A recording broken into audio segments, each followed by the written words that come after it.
Your CV is the single most important document when searching for a new job. It doesn't matter how long it has taken to write.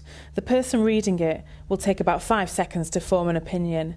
As well as grabbing the attention of your potential employer, your CV has to impress them too. You have to show that you have the necessary skills and competencies to do the job. It's a lot to ask, but all it takes are a few simple rules to make sure that you produce a well-presented, accurate and concise CV that will give you every opportunity to secure an interview. The first rule is to write the CV yourself. It needs to represent you and the language you use. You will be expected to discuss your CV at an interview, and a recruiter will definitely know when a CV is not your own. The best way to lay out a CV is to start with your name and contact details. Your date of birth is not necessary, neither are your nationality or marital status. The big question now is, what comes next? This is the critical part of the CV. Some people think a personal profile is the best way to make that all-important positive impression. Sometimes it is, but 9 times out of 10, personal profiles have the opposite effect, and so we think these are best avoided altogether. The most dynamic part of your CV is a section that charts your key achievements. Put it first and back up your achievements with compelling facts. Don't just tell the reader you wrote and implemented an absence policy. Tell them you reduced sickness absence levels from 11% to 2.5% over a 1-year period. Once you've captured your reader's interest, they'll be wanting to know where you've worked.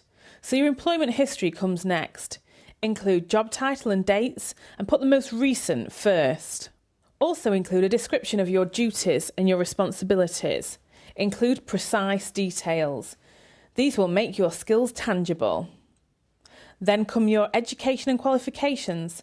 Again, most recent first. Start with your most relevant professional qualification for the job.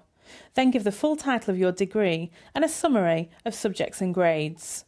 These are followed by relevant training, which comes in a separate section. The interests and hobbies section should not be underestimated.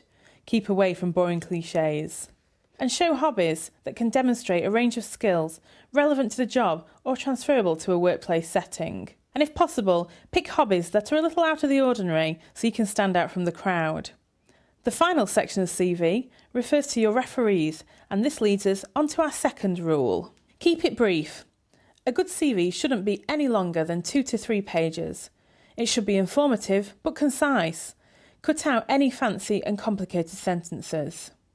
A good CV will highlight all your skills that are relevant to the job.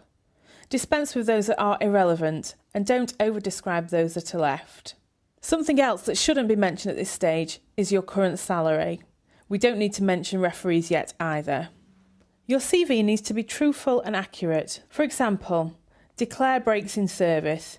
If a break was due to redundancy, state this clearly. There's nothing wrong with giving yourself credit where credit is due, but never exaggerate. Rule 4. We need to think about the language we use. Keep your CV in the third person where possible, as this helps to avoid beginning sentences repeatedly with I. Be aware of using the relevant tense throughout, and always try to use positive words that describe your skills confidently.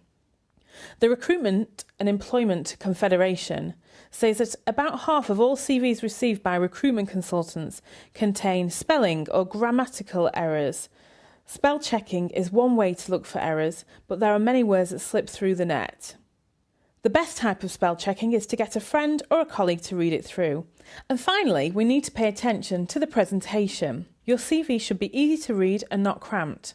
To achieve this, the chosen font should be uniform throughout, although headings can be emphasised with size changes, bold lettering, underlining and italics. Fonts such as Times New Roman or Arial with point 12 give a CV a professional air. For a more interesting font, consider Georgia, or a more classy choice might be Geneva or Verdana. Bullet point styles should not be mixed, and indenting should be consistent throughout. Like the Forth Bridge, a CV is never finished. It should always be kept up to date and, of course, tailored to every individual opportunity that you apply for. By following these 5 simple rules of writing the CV yourself, keeping it brief, being truthful and accurate, getting the language right and applying the finishing touches, you'll give yourself every opportunity to progress to the interview stage. And when you get to the interview stage, we can help you with that too.